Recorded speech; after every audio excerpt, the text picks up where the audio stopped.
Hey, Forrest here. Nothing like getting paid. And with ICCU's mobile app, I can deposit checks or accept Zelle payments so the money hits my account fast. I just wish there was an app for mowing the rest of these lawns.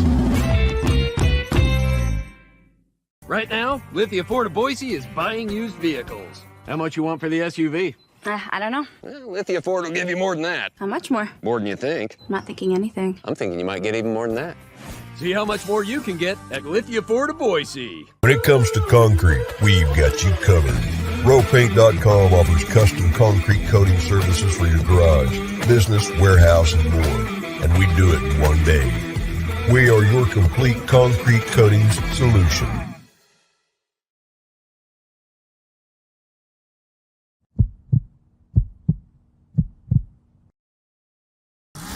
This is Bronco Nation News Live. The best interviews, the most informed opinions, the latest breaking news, all from the top Boise State insiders. Joining BJ Rains today is KTVB Sports Director Jay Tust. Check him out on Twitter at KTVB Sports Guy and make sure to check out KTVB.com. Today's broadcast is coming from the Cutwater Spirits Canned Cocktail Studios. Check out one of their more than 30 flavors of pre-mixed premium cocktails at your local gas station or grocery store. Now here's Jay Tust and BJ Rains with another edition of Bronco Nation News Live. Hey, how we doing? Boise State fans? Happy Thursday to you. Or what's today? Thursday, Friday, Wednesday? Buddy. It's Friday. I got flustered because the cord was caught on my neck right when we were going live. By the way, Jay, can you hear this? Can you hear the applause? Can fans hear the applause? Okay.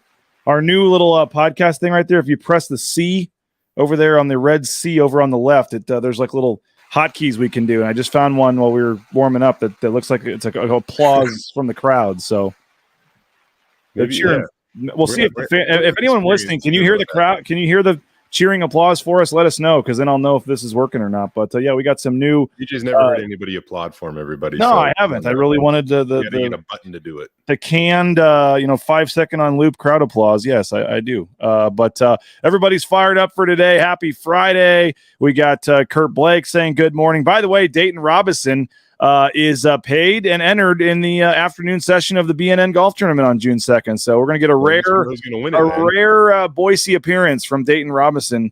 They said it's quiet, but they can hear it. So we'll have to figure out how to mess with that. But we got some other little funky music. What else we got here? Some jazz, a rim shot there on the drums. Okay, so we'll work on that. That might be kind of cool. I can pipe in the old Brian Harson quote. What are the stats, Jay? What are the stats? And then we'll have that ready to go or something when we do stats. We'll see. But it is a Friday edition of Bronco Nation News Live here from the Cutwater Studios. Our title sponsor, Rowpaint.com. Check them out. 5 times stronger than epoxy. The one-day install for their concrete coatings. And we're getting some upgraded work in our backyard as we speak, Jay. So we'll have to have the fam over at some point this summer. We're adding some new rocks, some new edging. So we're trying to spruce up the backyard a little bit. And it's looks nice because of our concrete coating with Rowpaint.com. So check them out, ROEpaint.com. We're going to talk football today. We had a lot of discussion yesterday, and I may even get a thought from you, Jay, on me and Mike Prater's discussion on the lack of sacks with this team. The last 4 years, it's been declining sack numbers. They were 79th in the country last year, and then you lose 18 of your 30 sacks from the roster. So there is some concern, I think, and it was even worse when I looked at the numbers. I know somebody looking at some of the analytics said, they were 29th in the country at 7% of their sacks or something. I didn't see who had retweeted that, but overall, the total sack numbers, the per game sack numbers have not been good the last 4 years. And we, according to Mike's research, the 2 years in a row under Avalos were the worst 2-year combined sack totals in more than 20 years. For them. So is it scheme? Is it coaching? Is it the players? There's a lot of different things. Maybe we'll get a thought on that. But today we're going to talk, Jay, about the schedule. Very tough early season schedule. The first 5 games. What are fans going to be happy with? By the way, Rudy says that Tust is also 5 times stronger than epoxy. So Rudy will be out there. Rudy's got a morning group for the tea time, I believe. So looking forward to that. But I do want to start with a couple other things. First of all, on the basketball front, Jay, the Orlando tournament is out for the basketball team. Pretty good field for the ESPN Invitational, and it shows that Boise State continues to garner more interest nationally that they're included in a field like this. Yeah, I ran into Burnsy yesterday, pretty randomly, I guess, but I think this is awesome for the Boise State men's basketball team, and I think we saw last year that Leon Rice testing his squad a little early in the season probably paid off. I mean, they picked up that big win over Texas A&M that really helped their resume. I know that they might take a couple of lumps early, but I think it really helps them down the road. And when you look at this field, BJ, Texas A&M, just mentioned them, Penn State, Virginia Tech, VCU, Butler, Iowa State. FAU was a late addition to this tournament, I believe. Yeah, they just ran it a couple weeks ago. It's supposed to be a MAC team like Iona or somebody not very good, and they replaced it with a team that was in the Final Four last year. That's where one of those you go like, oh man, I don't know about that one. Like FAU they're not going anywhere, man. They bring back a load of talent, tons of experience. I think they hardly lose anybody, if anybody. Yeah, they're like top 15 preseason. Yeah. Yeah. They won, they were no joke too. It's not like they just got hot in March and had a magical run. I think they lost 4 games all year. They were really good. So that's a loaded field that you have not only good teams, but you have, some name recognition in that field where if you get some wins down in Orlando, you're going to do something for your NCAA tournament resume come March without a doubt. 6 of the 8 teams were in the NCAA tournament. One of them, Virginia Tech, was in the NIT. And like you said, there's no disrespect to Charlotte or UMass or some of the teams like in the Myrtle Beach tournament, but the name recognition, all 8 of those teams, when you're talking about VCU or Butler being the lowest name teams in there that aren't Power 5. It is a pretty impressive field, and I teased at it yesterday, but I know they're not stopping, Jay. They are pushing hard to try to get in the preseason tournament, the Maui Invitational. That's the big premier one every year, and it's very hard to get in, and I know Boise State would love to get in the Maui Invitational, and what they continue to do, making the tournament and doing well in these ESPN events as well. I think they've won 2 games in these ESPN events in the last 4 times they've been to them. So that would be the big one. That's the one everyone shoots for, over Thanksgiving week is the Maui Invitational. I think they're pushing for that. So not a lot of other news on the schedule. I've heard some intriguing possibilities, Jay. Some Power 5, Pac-12 teams are potentially being talked about. Maybe, who knows? Maybe even one that has a famous kid's son on their team now. A lot of interesting possibilities, I think, being thrown around. But as you said, you make the tournament 2 years in a row and you bring back, maybe a team that's better. There's going to be teams actually answering your call this year, maybe to schedule some quad 1 games. Weren't you hyping up the recruitment of said famous kid's son, maybe to Boise State? Yeah. What the heck? Maybe they'll see him on the court. Maybe they'll see him on the court anyway early in the season. Who knows? But bad blood there, obviously, choosing to go one direction over the other. Andrew Meadow couldn't get it done. The package deal. I don't know why they took him, but and I think Sadan Ganga knew him as well from before. But so a lot going on with the basketball team, and we'll continue to follow them as they move forward with the schedule. This is kind of the time the schedule starts to build out moving forward. Do need to hit on the softball team, Jay. Disappointing game for them yesterday. And again, we're going to talk football here in a couple of minutes, but Justin Schultz and company had the lead 4-3 going to the 7th inning. Again, there's no post-game press conference, and we weren't there, so I don't know what the details were, if there was more to it or not. But they make a switch in the circle. It doesn't work out. They give up 3 runs in the top of the 7th. They lose 6-4. So now the number 1 seed, all of a sudden, Jay, has to come back through the losers bracket. They'll have to win 4 elimination games. I'll put the bracket on the screen while you're talking, but they got to win 4 elimination games now, essentially, including 2 today. But they're certainly in a tough spot after losing that game late yesterday. Yeah, that's a rough one, man. And they were battling.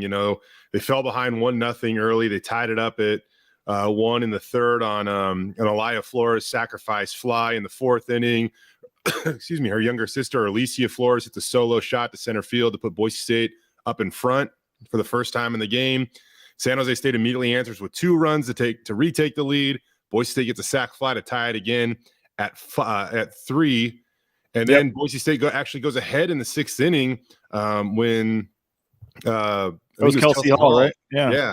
And then they go into the seventh with a lead, and they just could not get the last three outs without giving up 3 runs. And ultimately it was just too much for Boise State to overcome. And I think that's a pretty rare situation for this team to be in all season long. It seems like Justin Schultz has really pushed the right buttons, and team's been pretty dialed.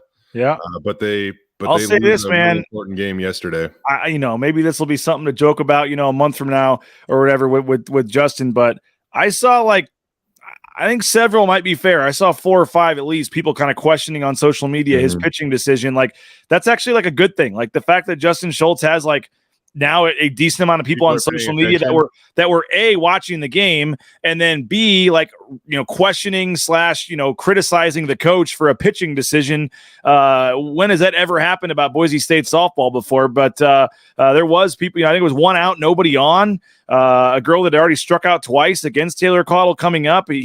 I don't know the reasoning. He's done that in some games, gone back and forth, but Taylor Caudle was kind of cruising. Again, there may have been more to it. Taylor Caudle did come back in to get the last out, so I don't think there was an injury there.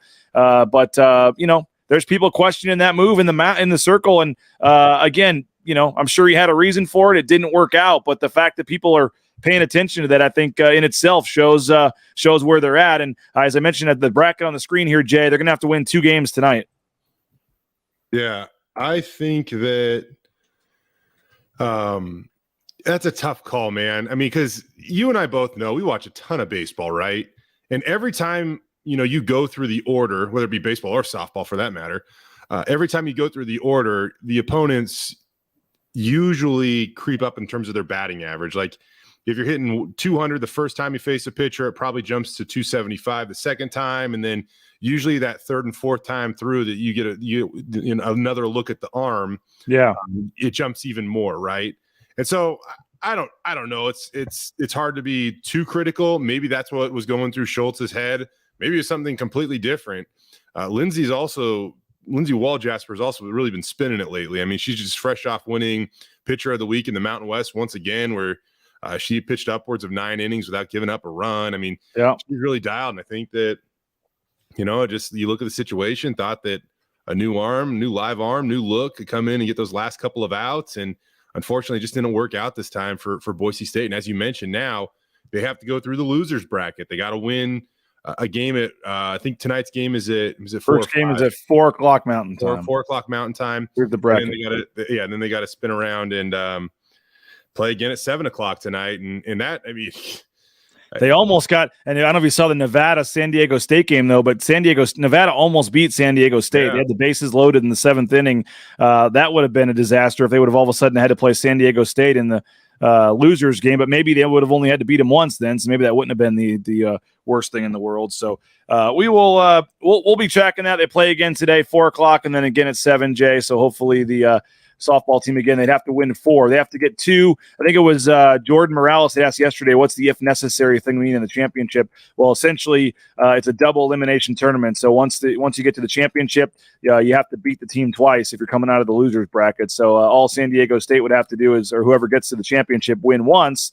That gives the second loss to whoever, and they're out. But essentially, you have to beat the team twice in the championship if you're coming out of the losers bracket. So good luck to them. We'll see what happens.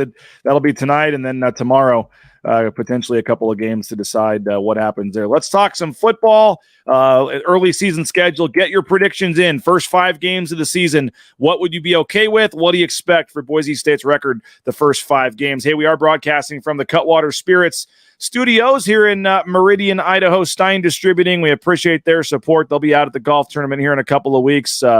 Cutwater Spirits, more than 30 flavors, pre-mixed premium cocktails. You can pick one up at your local gas station or grocery store. Rowpaint.com, our title sponsor, as I said, 5 times stronger than epoxy. The 1-day install. I highly recommend the concrete coatings. Transformational, changes the look of your back patio or your stained garage. It's so awesome and affordable. Check them out. You can get a free estimate, roepaint.com. It's grilling season. The weather's warming up. Jay, I saw it by the end of next weekend. It's going to be 90 degrees here in Boise. And when the weather warms up, that means the deals are warming up over at Lithia Ford of Boise, lithiafordboise.com. Check them out. You can get just great deals. You can view their full inventory of vehicles on their website. And if you pick a couple vehicles, you drive it in, you find the one you want, and then you head out there like the Raines family did. In a couple hours, you're heading out with your new vehicle. So check them out, and they'll also buy a used car from you as well. If you're not looking to buy from them, they'll still buy your used car.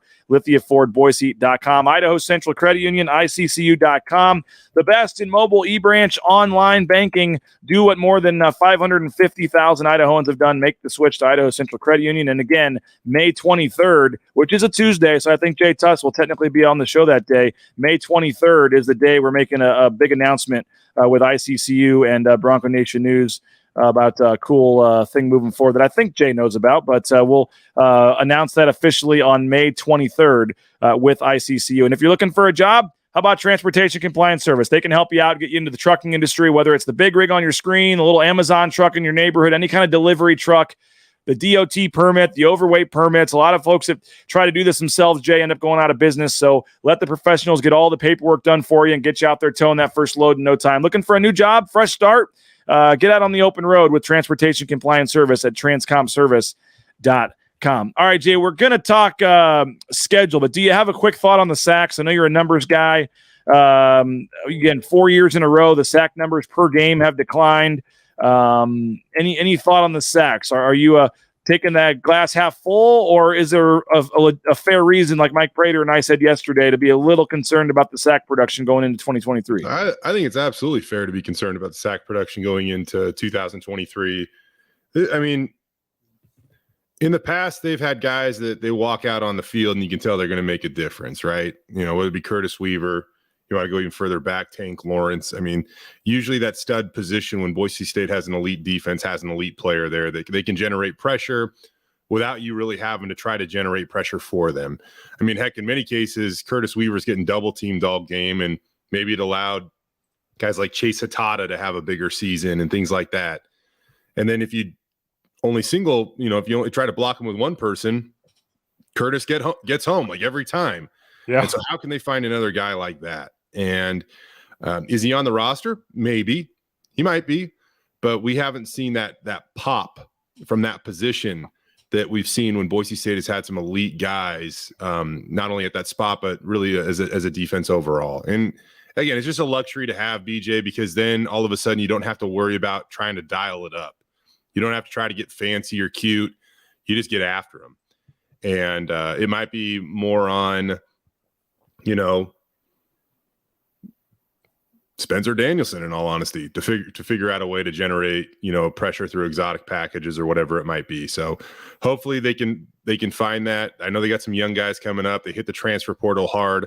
I'm really excited to see what Utah transfer Tyler Wegas is all about. I think he's a game changer, but I don't exactly know. We've just had such a limited time to see him, but yeah, he seems like he could be an impact player in my opinion. Well, again, 30 sacks last year, 18 of those sacks are gone. So you're talking about a defense that wasn't great in terms of their typical sack numbers, losing more than half their production, which is a little bit, we'll see who can step it up. We'll see if they have to figure out some way to do some more blitzes or scheme things to try to get more pressure on the quarterback. Because I remember several times last year, there were questions about how do you get more pressure on the quarterback? What do you think about the pressure on the quarterback? And got a little better as the season went on, but the overall numbers weren't great. So that is certainly a storyline that Mike Prater said, Jay, maybe number one. He said you could put that certainly higher on the list than we have.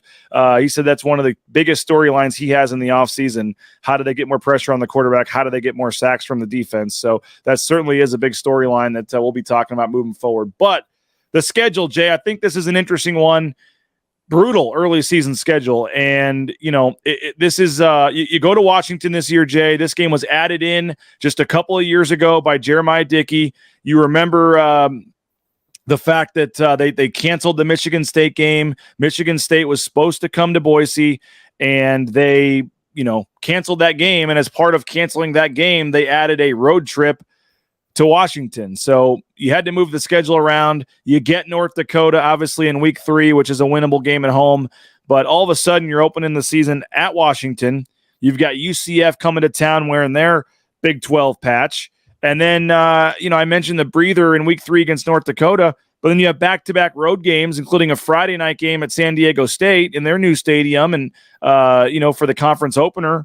And then you got to turn around and go to Memphis the following weekend, it's not going to Florida, but it's still further than they travel for a typical road game. That's an extra hour and a half flight. I mean, from that standpoint, it's not the end of the world, but going into the Liberty Bowl there in Memphis, a big game against a team that you're competing with typically for that group of 5 spots. So 5 games, the way the schedule works out, they're all in the month of September. We should find out in the next couple of weeks here pretty soon if any of those are moving to Thursday, Friday, maybe get some TV info for the first couple of games. Man, in terms of a 5-game stretch, and I guess the good thing is it does get a lot easier later in the season if you can manage this first 5-game stretch. But I can't remember, Jay, a 5-game stretch to start the season. The year they had Oklahoma State in there and UCF, I think, on the road was obviously a tough one a couple years ago. Man, this is going to be brutal for a team that, let's be honest, I know they won 10 games last year, but I think there's some fans wanting to see something happen this year, and not the easiest stretch to start it out. Yeah, man, September is going to be brutal. I mean, you look at UW out the gate, UW, one of the best teams in the country. I mean, that would be a massive upset if Boise State can go into Montlake and come out of there with a W. Just being honest, I don't know if I see it happening. But I don't think any reasonable Boise State fan would, if they're predicting win-loss for every game this season, 99% of them are predicting loss, and it's fair at Washington. Yeah, Michael Penix can absolutely spin it. The Huskies bring back a ton of talent. I mean, it's crazy how many guys decided to go back to UW this season. They didn't have many guys enter the transfer portal, at least impact players. They had some guys that probably could have entered the NFL draft, but bypassed on that. And to come back to college, Michael Penix was one of them. He'll be a front runner for the Heisman next year. Probably going in, I would say he's easily a top 5, maybe even a top 3 candidate to go get the Heisman. And if he does what he did last year, there's no reason he won't be in New York at that ceremony, in December this coming year. After that, you look at UCF, and ESPN actually says that UCF is going to be favored in that game on the blue. They think that, according to their metrics, they have UCF favored. You're right. Then you have a little bit of a breather against North Dakota, but then you have back-to-back road games at San Diego State and at Memphis, man. And those are just not going to be easy. ESPN also says that Boise State's going to be an underdog at Memphis. So 3 out of their first 5 games, they're projected underdogs, and that doesn't include a trip to San Diego State, where ESPN does say that the Broncos should be favored in that matchup. So it's going to be a wild ride right out of the gate, and Boise State could largely define their entire season just in the month of September. No doubt about it. And we got some comments here, some folks giving their thoughts on the record. I'd love to have it. Rudy says, tough start. I'd be okay with 3-2 as long as one of the wins is San Diego State. Would obviously get you off to a nice start in conference play. I mean, that would be Dylan Cooper. That is the most important one, right, BJ? Yeah. You want to go get that conference game. So I know that it might look better to beat, Washington or UCF or go into Memphis and get a win there, but you need to take care of business in conference play. And there's that conference opener at San Diego State. Their place going to probably be a little hot. At least it's not Black Friday, where you got to wake up and play right after Thanksgiving, like last time they went down there. In the morning. So, man, Dylan, if they're 4-1 after this stretch, you better be happy with 4-1. Yeah, if they're 4-1 after this stretch, they got a chance to do some big things this season. I know it's pretty difficult to predict the Mountain West. There's always a couple of teams that seem to kind of come out of nowhere and do way better than we thought they would, but there's also some that do a lot worse than we thought they would. Can Colorado State really rebuild this thing quickly? I don't know. How can San Jose State replenish some of the players they lost, although they do return Chevin Cordero at quarterback, which will be that's not an easy task. No. Thank God we don't have to travel to Wyoming this year because the Boise State hosts the Cowboys. But you don't like driving to Laramie? No, I do not. I don't think anybody does. But you look at how their schedule. Utah State is like the wildest ride in the Mountain West. I mean, one year they can be an 11-win team. The next year they can struggle to win 2 games. So that's just kind of like what's defined them in terms of their quote unquote consistency.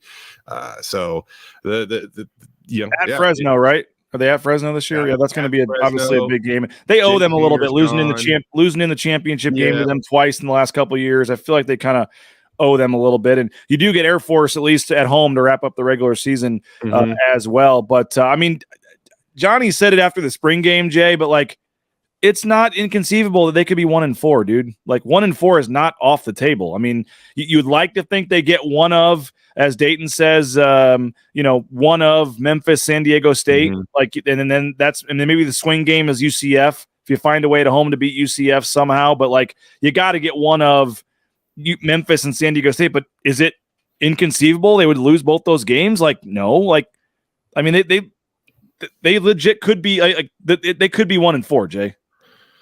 And which wouldn't even be like a bad, like they would all be considered like good, not good losses, but you could justify it, and they could still finish like 8-4 or whatever, like very easily. But they could be 1-4, and this fan base coming off a 7-5 Andy Avalos debut, losing in the championship game last year. Like, however it happens, man, it would not be pretty around here if they're 1-4. No, but yeah, you could justify it though. I do agree with you on that. Man, it's just whoever put this schedule together. No, I'm just kidding. Well, as I said, this all happened because they canceled that Michigan State game in last year, and then they added the 2-game road trip to Washington, and they're getting well over $1 million to play this game, and Washington or Michigan State, one or the other, is paying North Dakota to come here in week 3. So the net gain is like $2 million or something that Boise State is getting for doing this. Now, you part of you would like to say Boise State should be past this part where they're just worrying more about the budget than like actually setting up the schedule. But it's a great opportunity on national TV. I'm sure it's going to have a nice time slot, a nice TV channel, you would think. Yeah. That may not necessarily be a good thing for the Broncos based on how the game might go. As Bronco Chief Pete says, we'll need the offense to be high scoring right away. Chad says, by the way, best part of working at 4:30 in the morning is his lunch break. Lines up perfectly with our show. Chad, more power to you, man. 4:30 in the morning starting your shift. But happy we can give you a little bit of a lunch break here. I'm trying to remember, man. Was Michigan State on the schedule for this season? It was going to be last year, right? But the way it worked out was they agreed to they pushed it back to I believe it would have been last year. But the way that was how they made it work, though. It was a 3-team thing where they added because then Michigan State actually went, I believe, to Washington last year, right? I believe that was part of the deal was they replaced the Michigan State Boise State game with Michigan State Washington last year, and then Washington agreed to pay Boise State to come up there this year. I don't remember the exact details, but I'm pretty sure the game was supposed to be last year. But it was canceling that game led to this Washington game happening somehow. Yeah. I'm trying to remember the exact details of it, but no, I'm almost positive it was last year that it was supposed to take place, and then. By the way, Jay, while you look that up, I'm going to thank 2 more of our sponsors. Bauscher Real Estate. Matt Bauscher, check him out, BauscherRealEstate.com. The #1 ranked realtor in the Treasure Valley is Matt Bauscher. Go check him out, BauscherRealEstate.com. Ridley's Family Markets, ShopRidleys.com. They got 13 locations in the state of Idaho. Go download the Ridley's app for exclusive savings and find a location near you at ShopRidleys.com. You need business insurance? Check out United Commercial Insurance, 229-8222. They make business insurance easy. They can write policies in 44 states around the country at UnitedCommercialInsurance.com. And if you need a dentist, how about Boise Dentistry Co.? Just pulled Naismith's tooth the other night. BoiseDentistryCo.com, 5 locations in the Treasure Valley. They make it an enjoyable experience to go to the dentist. Highly recommend them. Check them out at BoiseDentistryCo.com. And if you need some new Boise State gear, the Blue and Orange Store, Travis Hawks and Company, Jay, they'll be out playing in the golf tournament. They're donating some prizes, some gift cards as well. So a lot of cool things going on. We appreciate them. The BlueandOrangeStore.com. Check them out. Free shipping at any order over $40. And if you're looking for a new option for lunch, highly recommend leanfeast.com/Meridian. It's fully customizable meal prep, and you go down the line, you get your food, and then you go put it in the microwave for 2 minutes, and you're good to go. And it's good for up to 5 days in the refrigerator. So you can go in early in the week, get meals for a couple days. Had the backdraft seasoning yesterday on my chicken, and had the chicken and shrimp yesterday with some broccoli and some cauliflower rice. Jay eating keto, so it was delicious, awesome, and highly recommend the folks at leanfeast.com/Meridian. Jay, do you have an answer for us? Yeah. Because I remember there was a 2-part to this. Boise State was supposed to travel to East Lansing this season as well. Okay. So that's what I was trying to remember. Well, this was actually supposed to be the road game, which got switched to a road game at Washington. Correct. Okay. And instead of hosting Michigan State last year, they ended up hosting UT Martin. And that obviously set everybody up in arms, but it was probably the difference between 10-win season and a 9-win season. If Well, I'm Derek being honest says, with can you imagine had we played MSU last year instead of UT Martin? I mean, Which was the game? it might have been blown up a little bit earlier there, Derek, because it took until going down to UTEP to figure it out, and maybe it doesn't even make it that far. Although maybe it would have, because that obviously that opponent, that setting, that performance was the last straw of whatever they were trying to do. On top of that, BJ. So by the way, Chad says if you start 1-4, no matter who we play, we'll definitely have people calling for Avalos's job. On it, you know what? I mean, probably just because this fan base is really used to winning. And if you start out with 4 losses, you basically have to run the table, which includes a Mountain West Conference championship win and a bowl win, right? If you start out 1-4, yeah. If you start out 1-4, you got to run the table in order to get to a 10-win season. So what about 4-1? Like we're saying 1-4, but like as Dayton says, like he thinks they get the UCF game because the place is going to be rocking that day. Mm-hmm. Like if you get the UCF game, you get the UCF game, all of a sudden, then you got North Dakota and you're 2-1 going down to San Diego. You get that. I mean, what's the tougher game, San Diego or Memphis?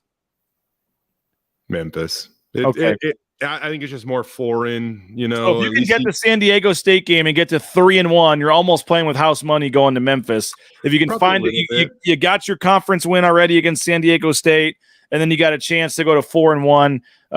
We'll see. But so what do you think it's going to be, Jay, as we wrap this up, and what do you think is acceptable, or what should the Broncos be okay with in terms of not derailing the season? Really quick, the net effect in terms of how much money Boise State will pocket as a result of that scheduling. Oh, yeah. It's over $3 million. When you consider what people are paying them and what they don't have to pay, a school like North Dakota to come here, the net effect is going to be somewhere around $3 million. So that's significant. Hard to argue that. Yeah, I'm there. I think your glass half full approach going into this thing is getting out 3-1, and then rolling the dice at Memphis. And I think that's a little bit of house money there, especially because it's a non-conference game. Back-to-back road games are never easy. You do get one extra day because the San Diego State game is on a Friday, so that's nice. But I don't know. Memphis game could still technically move, though. It could, yeah. I guess that's a good point. We don't know. Dates could obviously move. The order of games will not move, but dates could shift. Potentially a day or two once all these TV schedules are finalized. But yeah, I think that you try to go 3-1, man. I think that game at UW is going to be that is a mountain of a hill that you got to climb. Mountain of a hill that you got to climb, and then you hope that you can come back home, defend the blue. Against UCF and North Dakota, you go down, you pick up a win in your conference opener against a San Diego State team that's kind of trying to figure things out again. They lost some pieces, didn't have the best season last year. Maybe it's a good time to play them. I don't know. And then after that, you try to take on Memphis and conquer them on the road. But yeah, I think 3-1, roll the dice at Memphis. Whatever happens there is. Would you awesome. Would you take 2-3, or do you need to be 3-2? I think you need to be 3-2, and the only reason why I say that is I go back to the 2014 season. It depends on what you want to achieve, BJ. If this is really about winning Mountain West Conference championships, it doesn't really matter what your record is as long as you beat San Diego State after all this, and you don't want to use an FCS school clearly. So 2-3 with those 2 wins. It still puts you in line to do what your main goal is, and that's win the Mountain West Conference championship. And something we overlooked last year, Boise State went undefeated in Mountain West play, in the regular season. They obviously didn't win the Mountain West championship, but they went 8-0 in the regular season. Yeah. So I think that if that's the main goal, you gotta be San Diego State. But you go back to 2014, they started that season 3-2, which actually did include a loss at Air Force. Yeah. And then they ran the table after that, went and won a Fiesta Bowl. So you can still recover from 3-2, I guess is what I'm saying. 2-3 or anything worse, I don't think that's the case. All of a sudden your mindset and how you define your season simply shifts back to winning a Mountain West Conference championship. And I think we'll know a lot after that UCF game on week 2, because if you can get that game and be 1-1, you can do that. 4-1 is really a possibility, and 3-2 at worst. But if you lose to UCF and you're 0-2 all of a sudden, which I don't think is that crazy to think about. And again, wouldn't be a bad 0-2. You lost to Washington and UCF. It's not like you lost to some North Dakota type team. But we'll see. It's going to be a tough early season schedule, a lot of intrigue, and I think it makes the summer exciting, Jay. Looking forward to that Washington game in the opener coming up. I'm sure somebody has the exact countdown, but don't forget, sign up for the golf tournament 3 weeks from today. Jay will be out at Timberstone Golf Course. You can see some of your favorite coaches and players, and Jay will be doing some interviews on stage with Leon and whoever else he wants to pull up there. You said you'd rather talk to Mike Burns and Leon. We got to make that happen, I guess. That was a joke over text, man. I think Mike Burns, nothing against Leon, might give some better stories up there, though. If he's played around and had a couple beverages, maybe we'll get them both up there.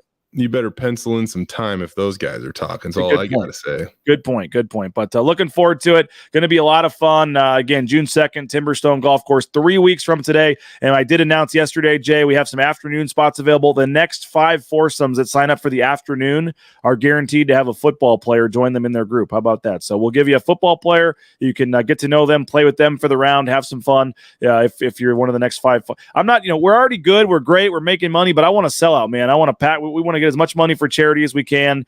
We're perfectly fine if we don't sell another group in terms of having enough people there to make this thing successful. But I would love to sell out both sessions and just raise as much money as we can for charity. So come join us June 2nd, Timberstone Golf Course. You can email me, rains@bronconationnews.com with any questions, or go check out bronconationnews.com/golf. For more information and to sign up. So appreciate all the comments. Sorry we didn't get to all of them. You guys can keep chatting there in the 113 days, by the way, Jay, is the day for the I knew somebody would know it. So thanks, Dylan. But you guys can keep chatting in the YouTube chat there. We appreciate you for checking us out. Jay, have a great day. What do we got? District baseball tonight. We'll be watching on KTVB. Steelheads back in action tonight, or what all we got? Yeah, Steelheads back in action tonight, and then they'll play again tomorrow. If they win both, they wrap up their series. If Allen somehow finds a way to win one of them, which I'm not banking on at this point, the way the Steelies have turned it on, there would be a game 5 on Sunday at 4:10. So there is a potential here that we get back to back days of hockey. Wow. Yeah. What did they do to make up that game with the shooting? Yeah, that was obviously some unfortunate circumstances kind of created this schedule, and they more or less just the first 2 games should have been in Allen, and now the last 2 games will be in Allen. So there was only 1 played in Allen, 4 straight will be played in Idaho, and then they'll go back to Allen for the final 2. So they kind of backloaded, Allen getting to host. Yeah, which they were supposed to have 4. It was going to be weird anyway. It was going to be 2-4-1, and so because of the building availability down there in Allen, I guess. So right. Good luck to the Steelheads. Hope they can get it done. And then district baseball, I think tonight, a lot going on there too, right, Jay? Yeah, district baseball for the most part. We got some. Now we've advanced into the state play-in games. A lot of the Middleton, man, what a fantastic finish last night. They had a walk-off win against Owyhee in Game 3 of the championship series. Tonight is also softball. We'll find out the district softball champ this evening. Okay, well, we'll be watching KTVB for that. I'm sure you'll have Boise State softball coverage as well. All the different newscasts tonight, KTVB. Check out online, ktvb.com, and they post a lot of their stuff to their website, YouTube channel, and stuff as well. And as always, you can follow Jay on Twitter at KTVB Sports Guy. Jay, appreciate it as always. Have a great rest of your Friday. We went over the time as usual, so I'll add a extra little 0 to the paycheck next month. Appreciate your time. Whoa. Well, when it already is 0, it doesn't really matter how many zeros I add. So maybe we'll make it 2. But a pay raise is coming for Jay Tust. We'll announce the new renegotiated appearances here moving forward. But Jay, appreciate you as always. We'll talk to you later, and I guess we'll talk to you Tuesday. Sounds good, bud. Thanks, everybody. Have a great day. Have a great weekend. We'll talk to you later. Bronco Nation News Live, bronconationnews.com.